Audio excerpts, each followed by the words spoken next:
Student, आज class 10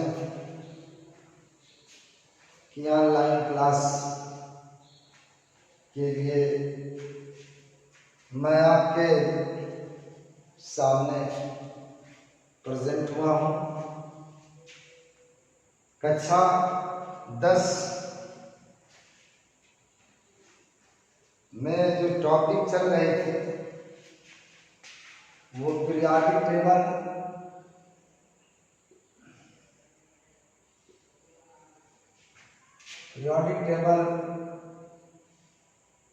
मैंने topic शुरू किया था। एक लेक्चर उस पर हुआ था, अब लेक्चर 2 इस पर होना है। आज लेक्चर 2 क्लास 10।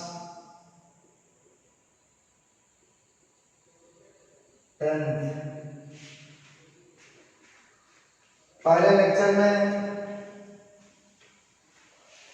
मैंने पीरियोडिक टेबल के क्षेत्र में जो छोटे छोटे एफर्ट, छोटे छोटे प्रयास किए गए थे उसके बारे में मैंने बताया था। प्राउड की परिकल्पना, डोबेराइनर का नियम, न्यूलैंड कास्टक नियम, ड्यूमा की सजाती श्रेणी, और उसके बाद मैंने मेंडलीव की आवर्त मैंने शुरू किया था।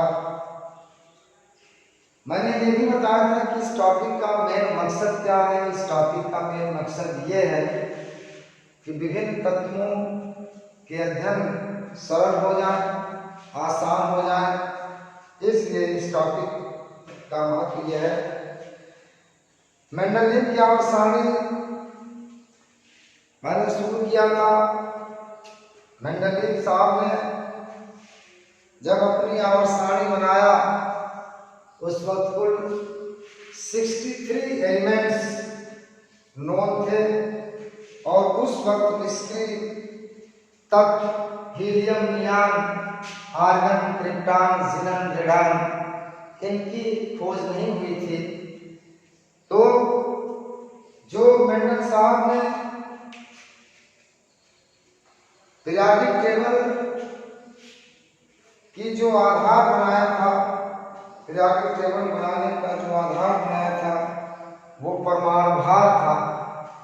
यानी अपनी आवर्त सारणी में तत्वों को जो स्थान दिया था वो परमाणु भार के आधार पर दिया था। बढ़ते हुए परमाणु भार के आधार पर उनका स्थान में भी परिवर्तन होता गया। उन्होंने एक नियम दिया था, मेंडल का आवर्त नियम।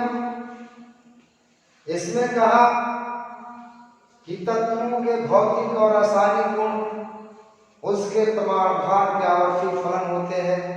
इसका मतलब ये हुआ कि तत्वों के भौतिक और रासायनिक गुण उसके परमाणु भार के साथ क्या होते हैं, बदलते रहते हैं, परिवर्तित होते रहते हैं। तो पीरियोडिक टेबल में आपने देखा होगा कि इस तरह से पीरियोडिक टेबल की एक आउट स्केच में दे रहा हूं। अभी आगे चल करके मैं पीरियोडिक टेबल आपको बनाऊंगा। ये स्केच आपकी है। इस तरह से पीरियोडिक टेबल आपकी होती है। तभी बहुत ज्यादा न जानकर 1 2 3 4 5 6 ये पट लाइनें हैं और ये आपकी लंबी लाइनें जो हैं उसको आवर्त 1 2 3 4 5 6 7 ये आपकी आवर्त सारणी। देखिए ये एक आवर्त सारणी का खाका है। ये जो पट लंबी लाइनें हैं इसको वर्ग कहा जाता है और जो ये हॉरिजॉन्टल लाइनें हैं उसको पीरियड कहते हैं। क्या कहते हैं? पीरियड कहा जाता है। ओके, ये ग्रुप है जिसको वर्ग कहा जाता है। मेंडल साहब ने अपनी आवर्त सारणी में जो तत्वों को स्थान दिया है वो परमाणु भार के बढ़ते हुए क्रम में दिया है। यहाँ पे आपका लिथियम है या बेरिलियम है, परमाणु भार इसका नाम। बोरान है 11, कार्बन, नाइट्रोजन, ऑक्सीजन, फ्लोरीन, नियान, इस तरह से। तो जैसे जैसे परमाणु भार बदल रहा है वैसे वैसे उनका भौतिक और रासायनिक गुण भी परिवर्तित हो रहा है। तो ये आवर्त का नियम जो उनका मेंडलीव का नियम है ये बताता है कि तत्वों का भौतिक और रासायनिक गुण उसके प्रमाण भार के आवर्ती फलन होते हैं। ओके, मैं लास्ट टर्म में मैंने यही करवाया था मेंडलीव की आवर्त सारणी की विशेषता, गुण या लक्षण। ओके, चलिए देखते हैं इनकी प्रॉपर्टी क्या मेंडलीव की आवर्त सारणी की। तो सबसे पहली बात लिखा जाएगा, सबसे पहले पॉइंट में क्या लिखा जाएगा, सबसे पहले पॉइंट में लिखा जाएगा, एक मिनट, 1 2 3 4 5 6 7 8 ये इस आवर्त सारणी का आधार परमाणु भार है। अंडरलाइन, बहुत इंपॉर्टेंट पॉइंट। इस परमाणु भार, इस आवर्त सारणी का आधार परमाणु भार है। ओके, नंबर 2 में क्या लिखा जाएगा, इस आवर्त सारणी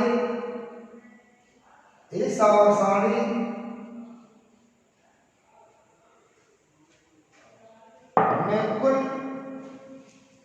1236 पंक्तियां हैं।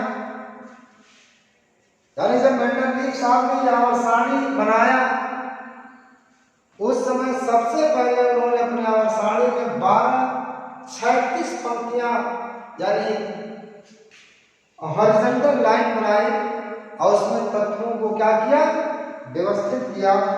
फिर इन्होंने इन 1236 पंक्तियों को 7 आवर्त और 8 वर्ग में क्या किया, विभाजित किया। तो तीसरी बात ये है कि इस आवर्त सारणी में कुल 7 आवर्त और 8 वर्ग उपस्थित हैं। कुल 7 आवर्त के आगे तेजी से बनाता, 7 आवर्त और 8 वर्ग उपस्थित है। एक चीज और ध्यान रखिएगा कि जितनी भी आवर्त सारणी है जो आगे 2 और आनी है, सभी आवर्त सारणी में आवर्तों की संख्या समान है। मेंडलीव की आवर्त सारणी में भी 7 आवर्त, मेंडलीव की आधुनिक आवर्त सारणी में भी 7 आवर्त, प्रावर्धिक या दीर्घाकार आवर्त सारणी में भी आवर्तों की संख्या 7 है। ये तो कांस्टेंट है। वर्ग अलग अलग है, इसमें 11 वर्ग है, 8 वर्ग है, दूसरे में 9 वर्ग है और तीसरी में जो है आपके 18 वर्ग है। इस तरह से वर्गों की संख्या तो डिफर है लेकिन आवर्त कांस्टेंट है। तीसरी पॉइंट में लिखा जाएगा, चौथी पॉइंट में कि आवर्त सारणी में 36 पंक्ति को आवर्त ब्रैकेट में पीरियड, ये 36 पंक्ति है, ये 36 पंक्ति है, इसको क्या कहते हैं, आवर्त कहते हैं। 36 पंक्ति को आवर्त और ऊर्ध्वाधर मतलब खड़ी, ये ऊर्ध्वाधर पंक्ति को वर्ग ब्रैकेट में ग्रुप कहते हैं,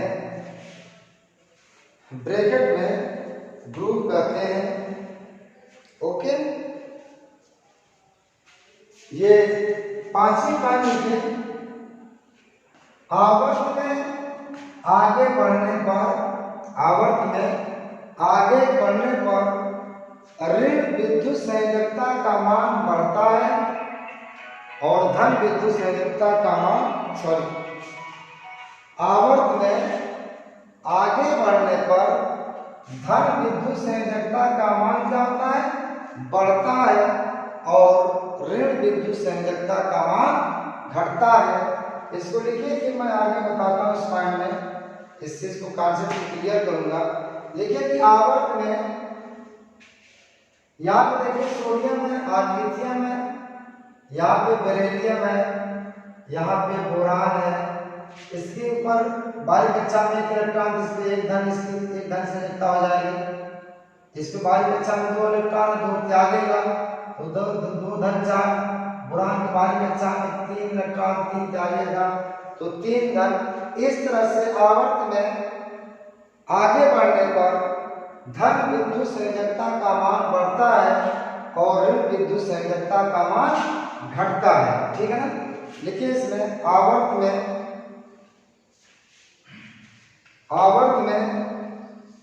आगे बढ़ने पर धन विद्युत संयोजकता का मान बढ़ता है और ऋण विद्युत संयोजकता का मान घटता है।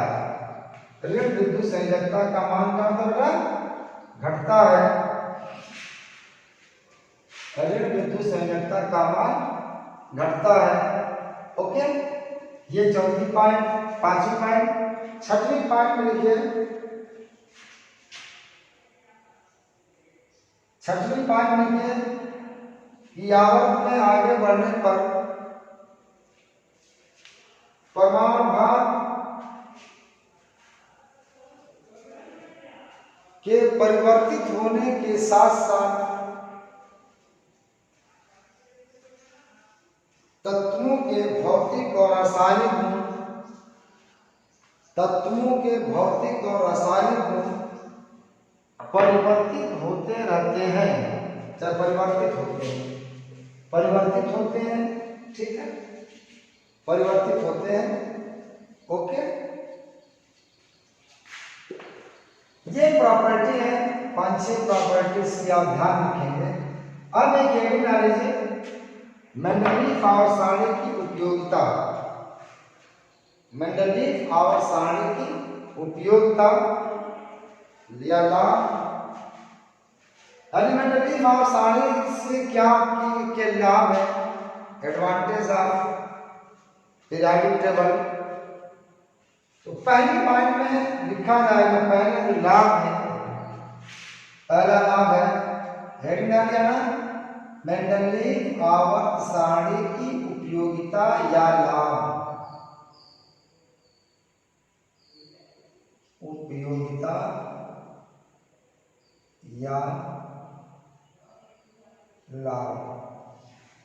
उपयोगिता या लाभ पहली पॉइंट में लिखा जाएगा।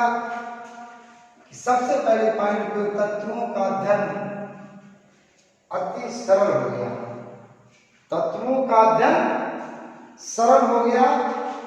दूसरी पॉइंट में लिखा जाएगा परमाणु भार में संशोधन।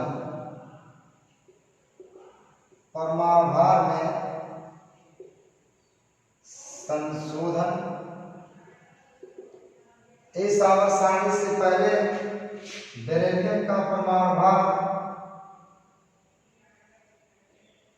बेरिलियम का परमाणु भार 13.5 माना जाता था, लेकिन संशोधित करके उसको 9 रखा गया, जो सही है। इस तरह से परमाणु भार में संशोधन हुआ। लेकिन इस आवर्त सारणी से पहले बेरिलियम का परमाणु भार 13.5 माना जाता था, परंतु जो गलत है, इसे संशोधित करके 9 रखा गया, जो सही है। तो दूसरा इसका लाभ है परमाणु भार में संशोधन, और तीसरा इसका यूज या लाभ संयोजकता में संशोधन। संयोजकता में संशोधन। संयोजकता में संशोधन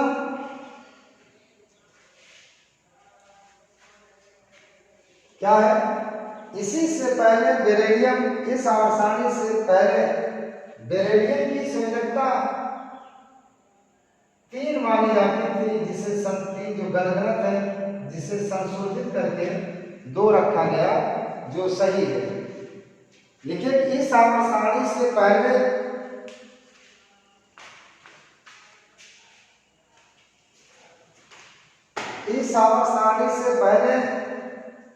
बेरिलियम की संयोजकता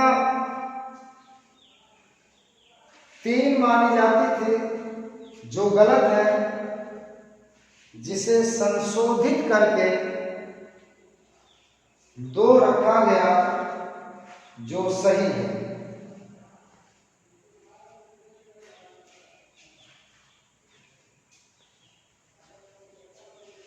ठीक है, अब देखिए चौथा जो लाभ है, नए तत्वों की खोज में सुविधा। चौथा इंपॉर्टेंस का है नए तत्वों की खोज में सुविधा। नए तत्वों की खोज में सुविधा मेंडलीफ और साड़ी में कई जगहों पे खाली स्थान छोड़ दिए गए थे, जिसमें जो तत्व खोजे गए, जिसके कारण उन तत्वों को खोजने में आसानी हुई। स्कैंडियम, गैलियम, जर्मेनियम, ये 3 नए तत्व जो है मेंडलीफ साहब ने जो खाली स्थान छोड़ा था, इन 3 नए तत्वों को खोजने में अत्यधिक सुविधा हुई। अगर उन्होंने काफी डिटेल से तत्वों के बारे में बता दिया था, ठीक है ना, ये अपने आवर्साणी में इन्होंने अनेक स्थानों पर खाली स्थान छोड़ दिया था, जिससे नए उन तत्वों को खोजने में सुविधा प्राप्त हुई। स्कैंडियम, गैलियम, जर्मेनियम 3 तत्व ये इनके आवर्साणी के आधार पर आगे चल करके खोजे गए।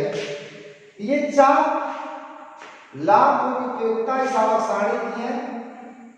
तत्वों का अध्ययन अति सरल हो गया, परमाणु भार में संशोधन, संयोजकता में संशोधन, नए तत्वों की खोज में सुविधा। ओके, अब है निकाल लीजिए मेंडलीफ आवर्साणी के दोष, ड्रॉबैक।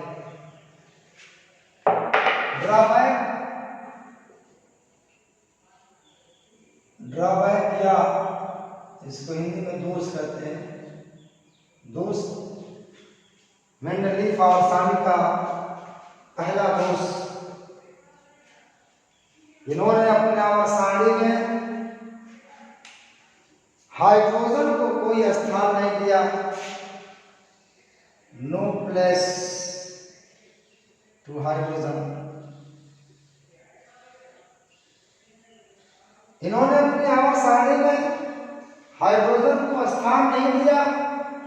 इसका कारण क्या था? इसका कारण यह था कि हाइड्रोजन की प्रॉपर्टी फर्स्ट ए यानी फर्स्ट ए वर्ग क्षारघात और 7th ए जिसमें हाइड्रोजन रखे गए हैं, फ्लोरीन, क्लोरीन, ब्रोमीन, यानी अभी समझिए आप आगे सब बताऊंगा फर्स्ट ए, सेकंड ए क्या है, third A, fourth A, 7th ए क्या है, कि हाइड्रोजन की प्रॉपर्टी जो है एक वर्गों के साथ नहीं, इनके 2 वर्गों के साथ इनकी प्रॉपर्टी समानता, 2 वर्गों के साथ इनकी प्रॉपर्टी मैच कर रही है, समान असमानता रख रही है। इसलिए हाइड्रोजन को उचित स्थान नहीं दिया गया, क्योंकि इसमें साइंटिस्टों को लेकर के 2 मतभेद हो गया। अब अगर फर्स्ट ए की प्रॉपर्टी के आधार पे इनको सपोर्ट करने वाले वैज्ञानिक अगर फर्स्ट ए में रखते हैं, तो 7th ए में सपोर्ट करने वाले वैज्ञानिक इसका विरोध करते हैं। 7th ए वर्ग के वैज्ञानिक 7th ए वर्ग में स्थान देने के सपोर्ट जो वैज्ञानिक करते हैं, अगर उनको फर्स्ट ए में रखा जाता है या इसमें रखा जाता है तो ये इसका विरोध करते हैं। इसलिए आज तक हाइड्रोजन को आवर्साणी में स्थान नहीं दिया गया, इसीलिए इसको आवारा तत्व कहते हैं। हाइड्रोजन को क्या कहते हैं? आवारा तत्व कहते हैं। नंबर 2 में आ जाइए। नंबर 2 में क्या लिखेंगे? नंबर 2 में इन्होंने कई स्थानों पर अधिक परमाणु भार वाले तत्व को बाद में और कम परमाणु भार वाले तत्व को पहले स्थान दिया। होना चाहिए इन्होंने अपने जो आवर्त सारणी में तत्वों को स्थान दिया है वो बढ़ते हुए प्रमाण भार के आधार पर दिया है, रखा गया है। तो पहले कम माना होना चाहिए, फिर ज्यादा माना होना चाहिए, लेकिन इन्होंने कई स्थानों पे अधिक प्रमाण भार वाले को पहले और कम प्रमाण भार वाले को बाद में स्थान दिया। लिखिए इसमें, लिखे कि इन्होंने अनेक स्थानों पर अधिक प्रमाण भार वाले को पहले और कम प्रमाण भार वाले को बाद में रख दिया।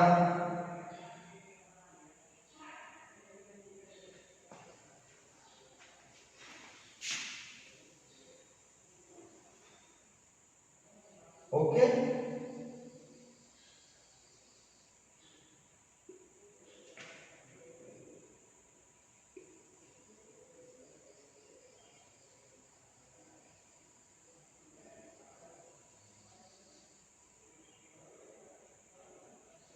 देखिए आर्गन,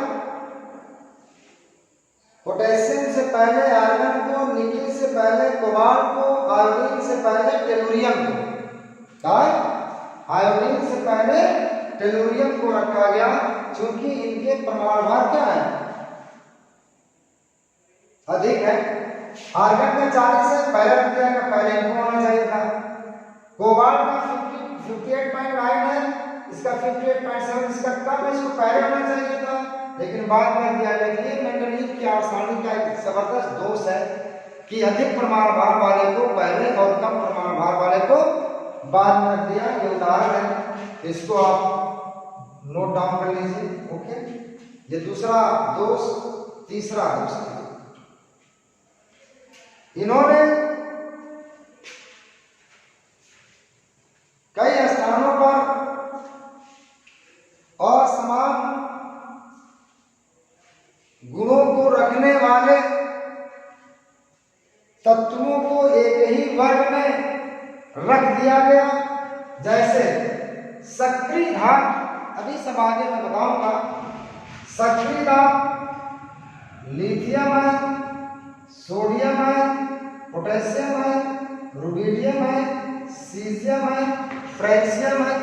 इनको जो है आपका रख दिया गया क्वाइंट मेटल, कॉपर AgAu, इसको क्वाइंट मेटल कहते हैं। क्या कहते हैं? क्वाइंट मेटल कहा जाता है, यानी सिक्का भाग। इससे सिक्के बनाए जाते हैं। इनमें बहुत ज्यादा असमानता है। ये जहाँ पे ये फर्स्ट ए वाले हैं वर्ग के दो तत्व जो है ये बहुत ज्यादा सक्रिय है और ये उतना ही निष्क्रिय है, लेकिन दोनों को क्या कर दिया गया, एक साथ रख दिया गया। तो क्या लिखा जाएगा कि अत्यधिक सक्रिय धातु,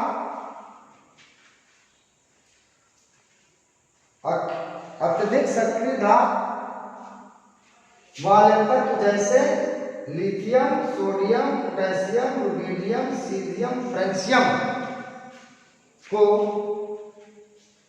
कम सक्रिय धातु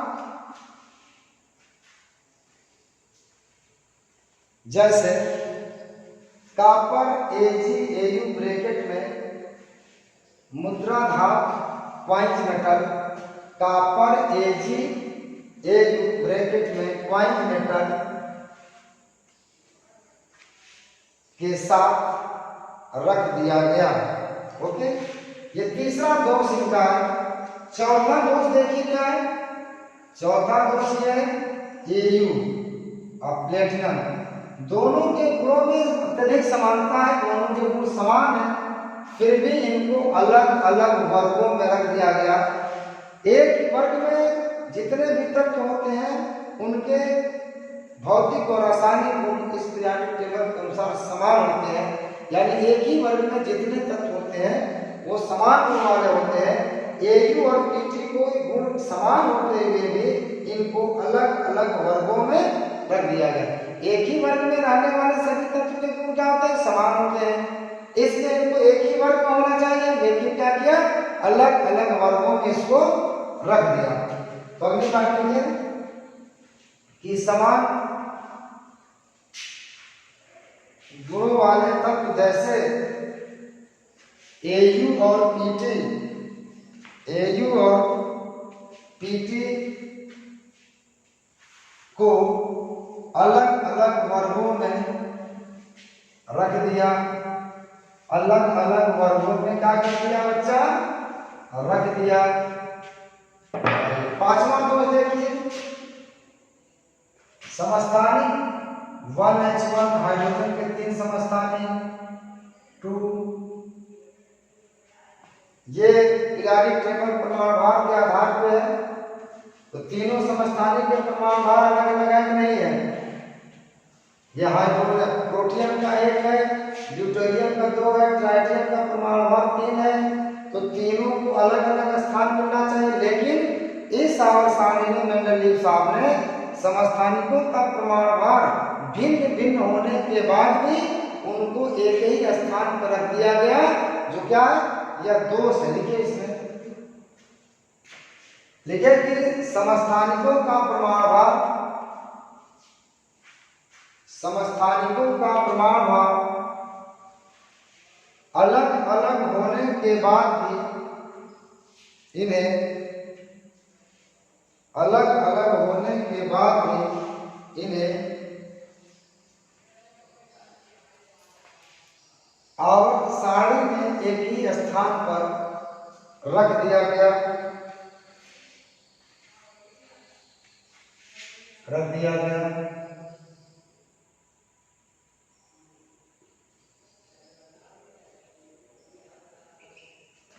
अगली बात देखिए, संभारी, ये कैल्शियम का परमाणु भार 40, आयरन का परमाणु भार 40, दोनों के परमाणु भार समान है, इनको आवर्त सारणी में एक ही स्थान मिलना चाहिए, एक ही जगह, लेकिन इनको क्या है, अलग अलग स्थानों पर रखा गया, जो क्या है, गलत है। संभारी क्या होते हैं, जिनके परमाणु भार समान होते हैं, समस्थानिक क्या होते हैं, जिनके परमाणु प्रमाण समान होते हैं। ओके, लिखिए कि संभारियों जैसे कैल्शियम और आर्गन का परमाणु भार समान होने के बाद भी इन्हें एक ही स्थान पर रख दिया गया, एक ही स्थान पर रख दिया गया। ओके, ये मेंडलीव आवर्त सारणी के दोष, ड्रॉबैक है, सॉरी हाँ ड्रॉबैक है, जो 5-6 मैंने बताया है, इसको ध्यान रखिएगा।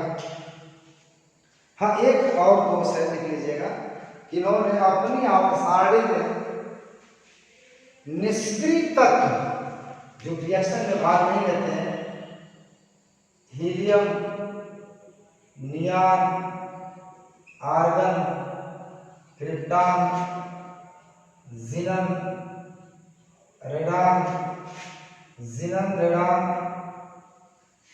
Helium, neon, argon, krypton, xenon, radon, ये निष्क्रिय तत्व हैं, रिएक्शन में भाग नहीं लेते हैं क्योंकि इनकी बाहरी कक्षा पूर्ण है। इनके लिए आवर्त सारणी में कोई वर्ग नहीं बनाया गया, चाहे नहीं बनाया, ठीक है, कोई स्थान नहीं दिया, ठीक है। ये दोष इनका, ये आवर्त सारणी सबसे पहले मेंडलीव साहब ने बनाई। फिर जब कोई चीज पहले बनती है, बहुत सारे लोगों का माइंड ओपन होता है, दिमाग उस पर काम करता है, पहले सोच नहीं थी, अब उस पर सर्जरी होगी। अब जब सर्जरी होती है तो कहीं न कहीं से कुछ न कुछ कमियां उभर कर सामने आती हैं, जिसे उसे संशोधित करके फिर नया रूप उसका दिया जाता है। जैसे प्रारंभ में जब रेल इंजन बना तो कोयला से चलता था, बहुत रफ एंड टफ टाइप का था, ताकत उसके पास उतनी ज्यादा नहीं थी। लेकिन जब एक स्ट्रक्चर, एक सोच इन्वायरमेंट में आ गई तो फिर उसको साइंटिस्टों ने मॉडिफाई किया, मॉडिफाई करते करते आज अत्यधिक आधुनिक, अत्यधिक मॉडर्न इंजन रेलवे का आपके सामने है, जो इलेक्ट्रिसिटी से चलता है, इलेक्ट्रिक से चलता है, वेल डिजाइन होता है, एडवांस होता है, हाई इफिशिएंसी, तमाम उसकी प्रॉपर्टी बढ़ गई। इसी तरह से मेंडलीव साहब के आवर्साणी का अध्ययन करके नया रूप दिया गया मेंडलीव का आधुनिक आवर्साणी। मेंडलीव की आधुनिक आवर्साणी modern periodic table of Mendeleev. Mendeleev की आधुनिक आवर्साणी, मेंडल आधुनिक आवर्साणी से कहते हैं आधुनिक आवर्त सारणी। एक मोजले ने दिया था given by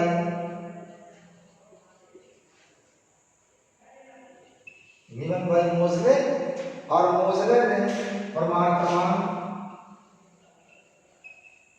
atomic number discover किया था। परमाणु क्रमांक की खोज मोजले ने किया था। और यह आवर्त सारणी का जो बेस है वो परमाणु क्रमांक है। मोजले साहब ने कहा कि नहीं भाई, तत्वों के जो भौतिक और रासायनिक गुण होते हैं ना, वो परमाणु भार के आवर्ती फलन नहीं होते हैं, वह परमाणु क्रमांक के आवर्ती फलन होते हैं। किसके आवर्ती फलन होते हैं?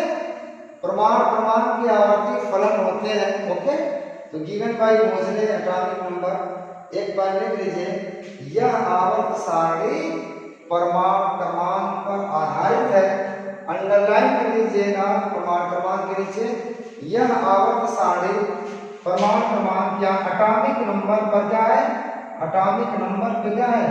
डिपेंड है, आधारित है, क्योंकि इसके तत्वों के भौतिक और रासायनिक गुण उसके परमाणु क्रमांक के आधार पर काफी बदलते रहते हैं, चेंज होते रहते हैं। ओके, अब देखिए इसमें एक लॉ लिख लीजिए, जैसे वहां पे लिखा था मेंडल का आवर्त नियम, यहाँ पे लिखिए आधुनिक आवर्त नियम, modern periodic law, modern periodic law, modern periodic law. इसमें कहा गया कि तत्वों का भौतिक और रासायनिक गुण, तत्वों का भौतिक और रासायनिक गुण उसके परमाणु क्रमांक के आवर्ती फलन होता है। तत्वों का भौतिक और रासायनिक गुण उसके परमाणु क्रमांक के आवर्ती फलन होता है। पिछले नियम में मैंने कहा था कि परमाणु भार के आवर्ती फलन होता है, इस नियम में मैंने कहा है परमाणु क्रमांक के आवर्ती फलन होता है। ओके, अब ये भी मान लीजिए आधुनिक आवर्त सारणी की गुण विशेषता या लक्षण। आधुनिक आवर्त सारणी के गुण, लक्षण या विशेषता, गुण, लक्षण या विशेषता, ये आपका अगला आर्टिकल इस होगा मॉडर्न पीरियोडिक टेबल में। तो आज के लेक्चर में बस इतना ही, और नए जो कि नेक्स्ट क्लासेस होगी वो थोड़ा सा ईद उल फित्र यानी ईद के कारण शनिचर, संडे, सैटरडे, संडे, मंडे और ट्यूसडे 4 दिन सस्पेंड रहेंगे। अगेन हम लोग कमिंग वेडनेसडे से ऑनलाइन क्लासेस का को जारी रखेंगे। ये ईद के पर्व के आधार पर, पर्व के उपलक्ष्य में ये थोड़ा सा कार्यक्रम प्रोग्राम में चेंज किया गया है। तो सभी छात्र और छात्राओं को ईद की दिली मुबारकबाद, और मैं आशा करता हूँ कि आप घर में रह करके इस भारतीय पर्व को आप भाईचारा बना करके आपस में भाईचारा का पैगाम दें। ठीक है, तो बस इसी के साथ आज की क्लासेस यहीं पे वाइंड अप करता हूँ। धन्यवाद, थैंक यू।